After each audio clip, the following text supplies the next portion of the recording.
देखिए ये जो 9 मई का दिन है ना, ये पाकिस्तान की तारीख का एक स्याह दिन बन चुका है और पाकिस्तान की तारीख के अंदर ये स्याह दिन के तौर पे ही मनाया जाएगा और इसको याद रखा जाएगा, क्योंकि एक पिछले साल आपने देखा होगा 25 मई को एक वाकया पेश आया था। वो एक टीजर का वाकया था। एक सियासी जमात ने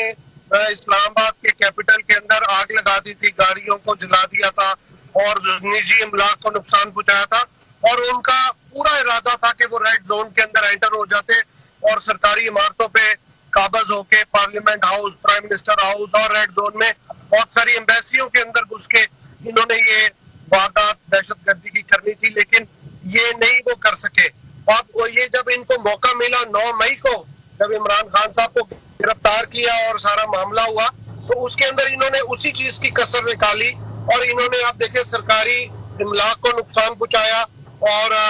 core commander house, radio Pakistan की इमारत, और फिर आप देखें कि एम्बुलेंस के अंदर से मरीजों को निकाल के एम्बुलेंस को आग लगा दी, पुलिस के गाड़ियों को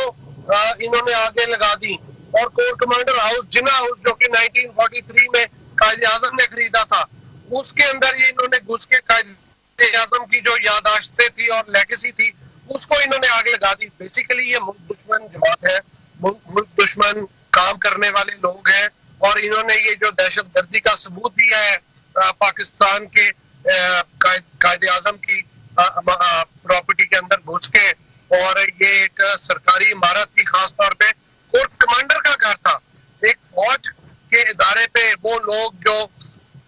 पाकिस्तान की हिफाजत के लिए फौजी मीरन शाह और अंगूर अड्डा नॉर्थ वजीरिस्तान और साउथ वजीरिस्तान में खड़े होके बॉर्डर के ऊपर पाकिस्तान आपकी हमारी हिफाजत कर रहे हैं और हम यहाँ पे सुकून की नींद सोए होते हैं और वो वहां पे रात को जाग के हमारे लिए, पाकिस्तान के लिए, पाकिस्तान के अवाम के लिए अपनी जानों का नजराना पेश कर रहे हैं। वो उनके को क्या मैसेज दिया है ये पीटीआई के दहशतगर्दों ने, सियासी दहशतगर्दों ने?